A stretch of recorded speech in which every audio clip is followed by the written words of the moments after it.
Good morning, friends. Today we talk about the interval. S అనేది subset of R కింద తీసుకుందాం. S అనేది subset R equal to R అవుతుంది. Such that alpha beta అనేవి రెండు elements తీసుకున్నాం ఎస్లోంచి. రెండు కూడా ఈక్వల్ అవ్వకూడదు. అదేవిధంగా రెండు కూడా ఎస్లో ఉన్నాయి అనమాట. ఆల్ఫా బీటా అనేవి ఎస్లో ఉన్నాయి. ఇప్పుడు ఏదైనా టీకి మనం ఎనీ టీ అనేది ఎక్కడ ఉంది? టీ అనేది ఆల్ఫాకి బీటాకి మధ్యలో ఉన్నట్లయితే ఈ టీ అనే ఎలిమెంట్స్ అన్నీ కూడా ఆల్ఫాకి బీటాకి మధ్యలో ఉన్నట్లయితే అంటే అర్థం ఏంటి? టీ అనేది ఎస్లోనే ఉంటుంది. ఈ టీ అనే ఎలిమెంట్స్ అన్నీ కూడా మనకి ఎస్లో ఉంటాయి అన్నమాట. సో ఆ విధంగా మనం ఎస్ అనేది ఇంటర్వల్ అని చెప్పచ్చు అన్నమాట. ఓకేనా?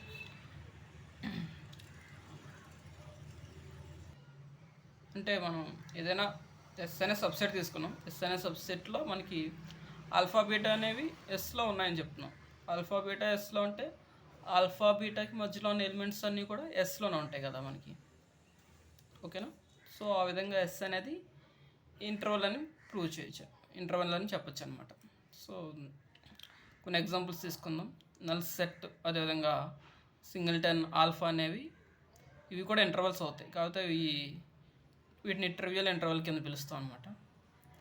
సపోజ్ ఇప్పుడు మనం సుప్రీమ్ ఆఫ్ ఎస్ తీసుకుందాం. ఎస్ అనేది ఆల్ఫా బీటా ఈ ఇంటర్వల్. ఇది సుప్రీం ఏమవుతుంది మనకి? సుప్రీం అంటే లీస్ట్ అప్పర్ బౌండ్ కదా. లీస్ట్ అప్పర్ బౌండ్ ఏంటి? ఇక్కడ బీటాయే కదా. సో సుప్రీమ్ ఆఫ్ ఎస్ అనేది బీటా అవుతుంది. అదేవిధంగా ఇన్ఫిమమ్ ఏంటి? Greatest lower bound. Greatest lower bound అంటే ఆల్ఫాయే కదా. So greatest lower bound alpha కాబట్టి మనకి ఇన్ఫిమమ్ ఆఫ్ ఎస్ అనేది ఆల్ఫా అవుతుంది అనమాట. ఇవి ఇట్లా ప్లస్ ఇన్ఫినిటీ మైనస్ ఇన్ఫినిటీ కూడా వచ్చు రెండిట్లో కూడా ఇన్ఫిమమ్ సుప్రీం అనేది. సో కొన్ని ఇంటర్వల్స్ తీసుకుందాం. ఇది క్లోజ్డ్ ఇంటర్వల్. ఎస్ అనేది మనకి ఆల్ఫా కామా బీటా అనేది ఇది క్లోజ్డ్ ఇంటర్వల్ కాబట్టి ఆల్ఫా బీటా అనేవి does not belongs to S అవుతుంది మనకి. అదే ఇంకా ఇక్కడ ఆల్ఫా దగ్గర ఓపెన్గా ఉంది. ఆల్ఫా దగ్గర క్లోజ్డ్గా ఉంది, బీటా దగ్గర ఓపెన్గా ఉంది. సో ఆల్ఫా అనేది బిలాంగ్స్ టు ఎస్ అవుతుంది, బీటా అనేది డజంట్ బిలాంగ్స్ టు ఎస్ అవుతుంది. ఈ రెండు కూడా క్లోజ్డ్ ఇంటర్వల్ ఇది ఆల్ఫా కామా బీటా అనేది. సో ఆల్ఫా బీటా రెండు కూడా బిలాంగ్స్ టు ఎస్ అవుతుంది. అదేవిధంగా ఇది ఆల్ఫా ఏమో ఓపెన్గా ఉంది, బీటా క్లోజ్డ్గా ఉంది. So alpha doesn't belongs to S, beta ఏమో బిలాంగ్స్ టు ఎస్ అవుతుంది. ఇది ఓపెన్ ఇంటర్వల్. ఇది ఆల్ఫా కామా బీటా అనేది. సో ఆల్ఫా కామా బీటా అనేది రెండు కూడా బిలాంగ్స్ అవ్వ అనమాట. ఆల్ఫా కామా బీటా అనేవి డజన్ బిలాంగ్స్ టు ఎస్ అవుతుంది. సో ఇప్పుడు మనం కొన్ని ఎగ్జాంపుల్స్ చూద్దాం. నల్ సెట్ చూద్దాం. నల్ సెట్కి వచ్చేసరికి మనకి గ్రేటెస్ట్ లోవర్ బౌండ్ అది ఇన్ఫినిటీ అవుతుంది. అదేవిధంగా మనం చూసాం, ముందు సెక్షన్స్లో చూసాం. సుప్రీమో అనేదేమో మైనస్ ఇన్ఫినిటీ అవుతుంది. అదే రియల్ నెంబర్స్కి వచ్చేసరికి మనకి సుప్రీమో ఇన్ఫినిటీ అవుతుంది, ఇన్ఫిమో వచ్చి మైనస్ ఇన్ఫినిటీ అవుతుంది. ఆల్ఫాకి వచ్చేసరికి రెండు కూడా ఆల్ఫా అనేది మనకి సెట్లో ఉంటుంది కాబట్టి ఆల్ఫా బిలాంగ్స్ టు సెట్లో ఉంటుంది కాబట్టి మనకి క్లోజ్డ్ ఇంటర్వల్ అవుతుంది ఇక్కడ. సో ఇక్కడ ఆల్ఫాయే సుప్రీమో అవుతుంది, ఆల్ఫాయే ఇన్ఫిమో అవుతుంది. రెండు కూడా సేమ్ అదే అవుతుంది అన్నమాట. ఆర్ ప్లస్ తీసుకుందాం. పాజిటివ్ రియల్ నెంబర్స్ వచ్చేసరికి మనకి 0 ఏమో ఇన్ఫిమో అవుతుంది, ఇన్ఫినిటీ ఏమో సుప్రీమో అవుతుంది అన్నమాట. క్లోజ్డ్ ఇంటర్వల్ అనేసరికి మనకి ఏమవుతుంది? సుప్రీమో ఆఫ్ ఎస్ అనేది, అదేవిధంగా ఇన్ఫిమో ఆఫ్ ఎస్ అనేది రెండు కూడా ఎస్లో ఎగ్జిస్ట్ రెండు కూడా ఎగ్జిస్ట్లో మనకి బిలాంగ్ అవ్వాలి. బిలాంగ్ అయినట్లయితే మనకి ఎస్ అనేది ఇంటర్వల్ అవ్వాలి. సో అలా అయినట్లయితే మనకి ఎస్ అనేది క్లోజ్డ్ ఇంటర్వల్ అని చెప్తాం. ఓపెన్ ఇంటర్వల్లో వచ్చేసరికి రెండు కూడా ఎస్లో ఉండవు. సుప్రీమో ఆఫ్ ఎస్, అదే ఇన్ఫిమో ఆఫ్ ఎస్ అనేది రెండు కూడా మనకి ఎస్ అనే ఇంటర్వల్లో ఉండవు అనమాట. ఓకేనా? సో ఎస్ అనేది ఆ విధంగా ఓపెన్ ఇంటర్వల్ అవుతుంది. సో ఇక్కడ నల్ సెట్ తీసుకుందాం. నల్ సెట్ అనేది ఓపెన్ ఇంటర్వల్. ఎందుకు? దీని యొక్క సుప్రీమో ఏమవుతుంది మనకి? నల్ సెట్ యొక్క సుప్రీమో అనేది మనకి ఆల్రెడీ మనం ఇందాక చూసాం. సుప్రీమో మైనస్ ఇన్ఫినిటీ నల్ సెట్లో ఉందా? లేదు. అదేవిధంగా ఇన్ఫిమో వచ్చి ప్లస్ ఇన్ఫినిటీ. అది కూడా నల్ సెట్లో లేదు. సో ఈ విధంగా ఇది మనకి క్లోజ్డ్ ఇంటర్వల్ అవుతుంది అనమాట. Null set is open interval, is not a closed interval. Length చూద్దాం. Length of the interval. Length అంటే మనకి తెలిసింది సింపుల్. సరే, ఒకవేళ మనకి ఎస్ అనేది non empty and bounded interval తీసుకుందాం. ఎస్ని ఎంటీ అవ్వకూడదు, అదేవిధంగా బౌండెడ్ ఇంటర్వల్ అయి ఉండాలి. ఓకేనా, అలా బౌండెడ్ ఇంటర్వల్ అయి ఉండాలి అనమాట. సో అలా నాన్ ఎంటీ బౌండెడ్ అయ్యే ఇంటర్వల్స్ ఏమవుతాయి మనకి, దీంట్లో అన్నీ ఇంక్లూడ్ అయ్యాయి అన్నమాట. ఓపెన్ ఇంటర్వల్ ఏ కమా బి, క్లోజ్డ్ ఇంటర్వల్ ఏ కమా బి, ఈ semi closed, semi open, both intervals ఉన్నాయి దీంట్లో. సో ఇలా అయినట్లయితే దీని యొక్క లెంత్ ఏమవుతుంది మనకి, బి మైనస్ సి అనేది లెంత్ ఆఫ్ ఎస్ అవుతుంది అనమాట. సపోజ్ సింగిల్టన్ సెట్ తీసుకుందాం ఆల్ఫా. సింగిల్టన్ సెట్ ఆల్ఫా తీసుకున్నట్లయితే ద లెంత్ ఆఫ్ ఎస్ అనేది మనకి ఏమవుతుంది, రెండిట్లో కూడా మనకి ఆల్ఫా మైనస్ బి, అదేవిధంగా ఏ రెండు కూడా మనకి ఆల్ఫా అవుతుంది కాబట్టి ఆల్ఫా మైనస్ దీని యొక్క లెంత్ అనేది 0 అవుతుంది అనమాట. ఆల్ఫా మైనస్ ఆల్ఫా 0 అవుతుంది అనమాట. Next talk about neighbourhood. ఒక సెట్ తీసుకున్నాం, ఎస్ అనే set. Set S containing alpha is set to be neighborhood of alpha if it contains an open interval containing alpha. మనకి నైబర్హుడ్ అంటే ఫస్ట్ ఒక element తీసుకుంటాం, alpha అని ఒక ఎలిమెంట్ తీసుకుంటాం. ఆల్ఫా ఎలిమెంట్ చుట్టుపక్కల ఉన్న నైబర్హుడ్ మనకి నైబర్హుడ్ కావాలంటే అది ఒక సెట్లో ఉండాలి. ఎస్ అనే సెట్ తీసుకున్నాం, ఆ ఎస్ అనే సెట్లో ఆల్ఫా అయిన ఒక ఎలిమెంట్ తీసుకున్నాం. ఆ ఆల్ఫా యొక్క ఎలిమెంట్కి చుట్టూ ఉన్న నైబర్హుడ్ అనేది ఎస్లో ఉంటుందా లేదా చూస్తే సరిపోతుంది. సో మనకి ఎస్ అనేది ఖచ్చితంగా అన్కౌంటబుల్ అవ్వాలి, ఎందుకంటే నైబర్హుడ్ కావాలంటే అన్కౌంటబుల్ ఉండాలన్నమాట. సో నైబర్హుడ్ అనేది కూడా అన్కౌంటబుల్ అవుతుంది. సో ఒక ఆల్ఫా ఉన్నదంటే ఆల్ఫా చుట్టుపక్కల ఉన్న నైబర్హుడ్ అనేది అన్కౌంటబుల్ అవుతుంది. ఇది అన్కౌంటబుల్ అయితే ఎస్ కూడా మనకి కన్ఫామ్గా అన్కౌంటబుల్ అవ్వాలన్నమాట. ఓకేనా, కౌంటబుల్ అయితే మనకి పని అవ్వదు. సో ఇప్పుడు ఒక ఎస్ అనేది క్యూ కింద తీసుకుందాం. క్యూ కింద తీసుకున్నట్లయితే అంటే ఇక్కడ ఆల్ఫా మైనస్ డెల్టా, అదేవిధంగా ఆల్ఫా ప్లస్ డెల్టా, అంటే ఆల్ఫా నుంచి డెల్టా డిస్టెన్స్లో ఉన్న ఎలిమెంట్స్ అన్నీ కూడా మనకి ఆల్ఫా నైబర్హుడ్లో ఉన్నాయని చెప్పుకుందాం. డెల్టా నైబర్హుడ్లో ఉండాలంటే దాంట్లో మొత్తం ఇంటర్వల్లో ఉన్న ఖచ్చితంగా ఇంటర్వల్ ఇవ్వాలి. ఇది alpha minus delta, alpha plus delta అనేది మనకి ఖచ్చితంగా ఇంటర్వల్ అవుతుంది అనమాట. సో ఇంటర్వల్ అనేది మనకి సింపుల్గా ఉండదు. ఇంటర్వల్ అనేది ఎలా ఉంటుంది, మనకి అన్కౌంటబుల్ మాత్రం అవుతుంది అనమాట ఇంటర్వల్ అనేది. ఓకేనా, అన్కౌంటబుల్ నెంబర్ ఆఫ్ ఎలిమెంట్స్ ఉంటాయి ఇలాంటి ఇంటర్వల్లో. సో అలా అయినప్పుడు మనం ఇప్పుడు ఎస్ అనేది క్యూ కింద తీసుకున్నాం, రేషనల్ నెంబర్స్ తీసుకున్నాం. దీనికి నైబర్హుడ్ అనేది ఎట్టి పరిస్థితిలో ఉండదు, ఎందుకంటే దీంట్లో ఈ కౌంటబుల్ కదా. అదేవిధంగా న్యాచురల్ నెంబర్స్ తీసుకున్నాం, ఇది కూడా దీంట్లో నైబర్హుడ్ అనేది ఉండదు అనమాట, ఇది కూడా కౌంటబుల్ కాబట్టి. సపోజ్ క్యూసీ తీసుకుందాం, ఇర్రేషనల్స్ తీసుకుందాం. ఇర్రేషనల్ అన్కౌంటబుల్, కానీ దీంట్లో క్యూ లేదు, రేషనల్స్ లేవు. సో రేషనల్స్ లేవు కాబట్టి దీని కూడా నైబర్హుడ్ అనేది ఉండదు అనమాట. ఎందుకంటే మనకి alpha minus delta, alpha plus delta, ఈ విధంగా నైబర్హుడ్లో మనకి రేషనల్స్ కూడా ఉండాలి ఖచ్చితంగా. ఆ రేషనల్స్ మిస్ అవ్వడం వల్ల మనకి చాలా ఎలిమెంట్స్ మిస్ అవుతాయి. సో క్యూసీ కూడా మనకి నైబర్హుడ్ అనేది ఉండదు, ఇర్రేషనల్స్ కూడా మనకి నైబర్హుడ్ అనేది ఉండదు అనమాట. ఆల్రెడీ మనం ఇందాక చూసాం, నల్ సెట్ యొక్క ఇంటర్వల్ మనం ఏ విధంగా రాస్తాం అంటే దీని యొక్క ఇన్ఫిమం వచ్చి మనకి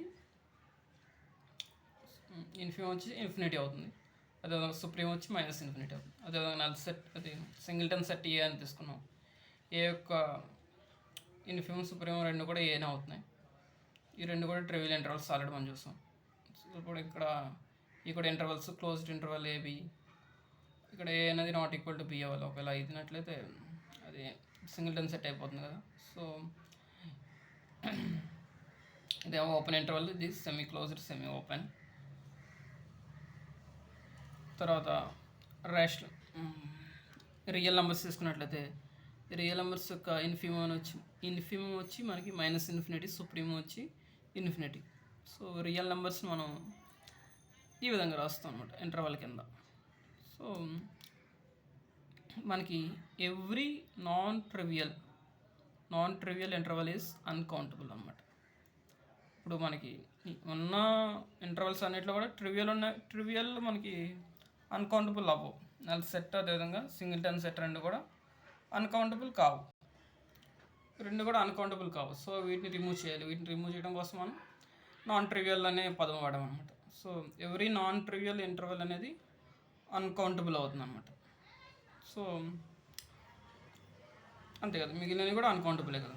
తర్వాత ఇది ఇంకో రకం కూడా చెప్పచ్చు, every non empty open interval is uncountable. Every non empty అనేసరికి మనకి నల్ సెట్ పోయింది.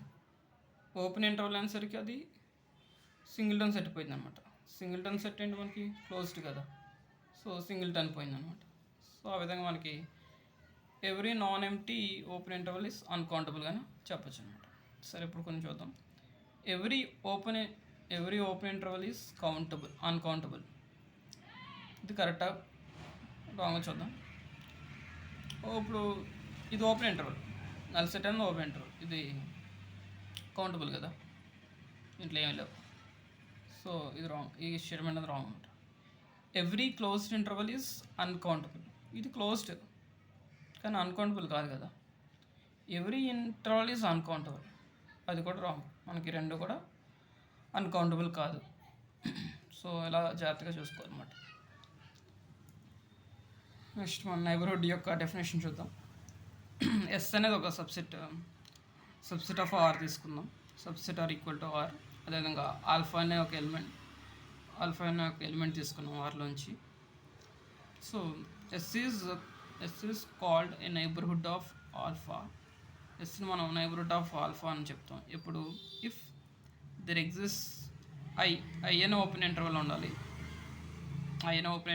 సచ్ దట్ ఆల్ఫా అనేది ఐలో ఉండాలి. అదేవిధంగా ఐ అనేది subset R equal to S అవ్వాలన్నమాట.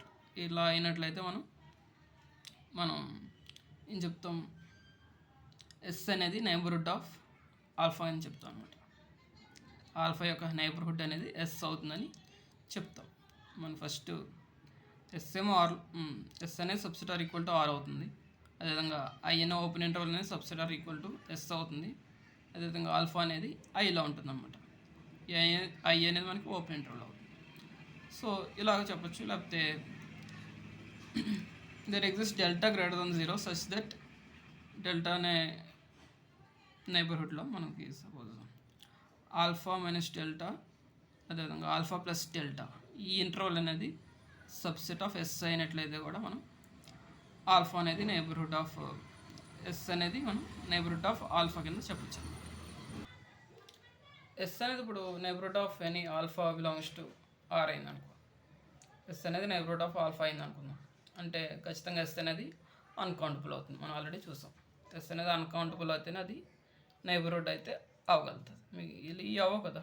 ఎన్జెడ్ క్యూ ఇవన్నీ కూడా ఫైనైట్, అదేవిధంగా కౌంటబుల్ ఇన్ఫినైట్ సెట్స్ కాబట్టి ఇవన్నీ కూడా నైబర్హుడ్ కావు. ఆల్ఫా అనే దానికి నైబర్హుడ్ కావు. అదేవిధంగా QC irrationals, algebraic numbers, transcendental numbers ఇవి కూడా మనకి నైబర్హుడ్ కాలేవన్నమాట. Are not neighbourhood of any real numbers.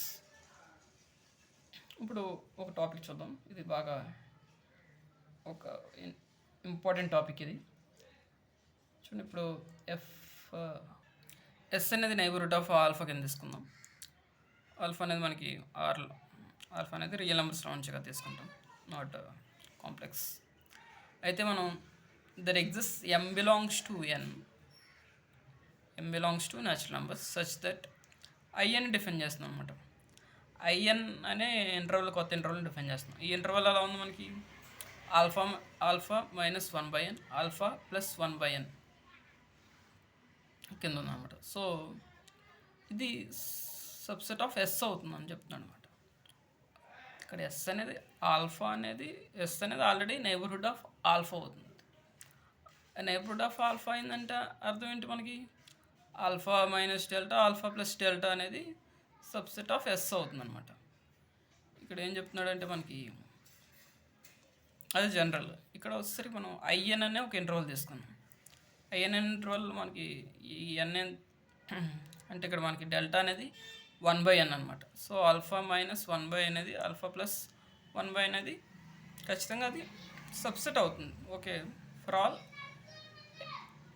All N అనేది greater than or equal to M. M తర్వాత మనకి ఎన్ వాల్యూ అనేది greater than or equal to M అవ్వాలన్నమాట. So అక్కడ నుంచి మనకి ఇది సబ్సెట్ అవుతుందని చెప్తున్నాడు అనమాట. సో ఇది ఎందుకంత ఇంపార్టెంట్ చూద్దాం. సరే, ప్రూఫ్ చూద్దాం. ఇప్పుడు ఎస్ అనేది నైబర్హుడ్ ఆఫ్ ఆల్ఫా అయినట్లయితే alpha minus delta alpha plus delta అనేది సబ్సెట్ ఆఫ్ ఎస్ అవుతుంది. ఎస్ అవుతుంది, ఇది మనకు తెలుసు. అయితే దెన్ ఒక ఎం తీసుకున్నాం, న్యాచురల్ నెంబర్స్ నుంచి ఎం అనే ఒక వాల్యూ తీసుకున్నాం. సచ్ దట్ ఈ 1/n వాల్యూ ఉంది కదా, 1/n వాల్యూ అనేది లెస్ దెన్ డెల్టా అవుతుంది అనమాట. ఇప్పుడు ఈ ఎన్ వాల్యూస్ అన్నీ కూడా గ్రేటర్ దెన్ ఎం అయినట్లయితే, ఎం కంటే పెద్ద వాల్యూస్ తీసుకున్నట్లయితే, ఒకవేళ సపోజ్ ఎం వాల్యూ 5 అనుకుందాం, 5 నుంచి 5 తర్వాత వాల్యూస్ 5, 6, 7 ఇలాంటి అన్ని వాల్యూస్కి కూడా మనకి 1/n అనే వాల్యూ అనేది డెల్టా కంటే చిన్నగా ఉందనుకుందాం. అయినట్లయితే మనకి అప్పుడు ఏం చెప్పచ్చు? 1/n అనేది డెల్టా కంటే చిన్నది, అంటే డెల్టా లోపే వస్తుంది కదా ఈ ఇంటర్వెల్ అనేది. ఇదే పెద్ద ఇంటర్వెల్ అవుతుంది. Alpha minus delta alpha plus delta అనేది పెద్ద ఇంటర్వెల్ అవుతుంది. సో ఆటోమేటిక్గా మనం ఆల్ఫా మైనస్ 1/n అదేవిధంగా ఆల్ఫా ప్లస్ 1/n అనేది subset of alpha minus delta alpha plus delta for all N అనేది greater than or equal to M అయినప్పుడు ఇది వర్కౌట్ అవుతుంది చెప్తాం. ఓకేనా? ఎన్ వాల్యూ అనేది ఎం తర్వాత వాల్యూస్ నుంచి ఇది వర్కౌట్ అవుతుంది. సో దీనికి సబ్సెట్ అయినప్పుడు ఇదే దీనికి సబ్సెట్ కదా. సో ఆటోమేటిక్గా మనకి ఈ ఇంటర్వల్ అనేది ఆటోమేటిక్గా ఎస్కి సబ్సెట్ అవుతుంది అనమాట. So therefore alpha minus 1/n alpha plus 1/n అనేది సబ్సెట్ ఆఫ్ ఎస్ అవుతుంది అనమాట. ఓకేనా? కొన్ని చూద్దాం. నల్ సెట్ అదేవిధంగా ఆర్ అనేవి neighbourhood of all of its members. R మనకు తెలుసు, ఆర్లో ఉన్న ప్రతి ఎలిమెంట్ కూడా ఆర్ నైబర్హుడ్ ఆఫ్ ఆర్ అనే సబ్సెట్ సపోజ్ ఆర్ అనే సెట్ అనుకుందాం. ఈ సెట్ అనేది దాంట్లో ఉన్న ఎలిమెంట్స్ అన్నిటికీ కూడా అది నైబర్హుడ్ అవుతుంది. అదేవిధంగా నల్ సెట్ కూడా దాంట్లో ఏ ఎలిమెంట్స్ లేవనుకో, కాకపోతే మనకి నల్ సెట్ అనేది కూడా ఆ విధంగా దాంట్లో లేని ఎలిమెంట్స్ కూడా అదే నైబర్హుడ్ అవుతుంది అనమాట. సపోజ్ ఏబీ తీసుకుందాం. ఏబీ అనేది neighbourhood of all of its members. AB అనేది మనకి మొత్తం అన్ని నెంబర్స్ కూడా దాంట్లో ఉన్న అన్ని ఎలిమెంట్స్ కూడా ఏబీ అనే సెట్ అనేది నైబర్హుడ్ అవుతుంది దాంట్లో ఉన్న ఎలిమెంట్స్ అన్నిటికీ కూడా. అదేవిధంగా క్లోజ్డ్ ఇంటర్వెల్ ఏబీ కూడా neighbourhood of all of its members. అన్ని ఎలిమెంట్స్ కూడా నైబర్హుడ్ అవుతుంది. బట్ ఏకి బీకి అవుతుంది. ఏ ఎందుకు అవదు? ఏ క్లోజ్ అయిపోయింది కదా. ఇక్కడ ఏ ముందు ఎలిమెంట్కి అక్కడ నైబర్హుడ్ తీసుకురావడం కష్టం, ఏ మైనస్ ఆల్ఫా తీసుకురావడం కష్టం అనమాట.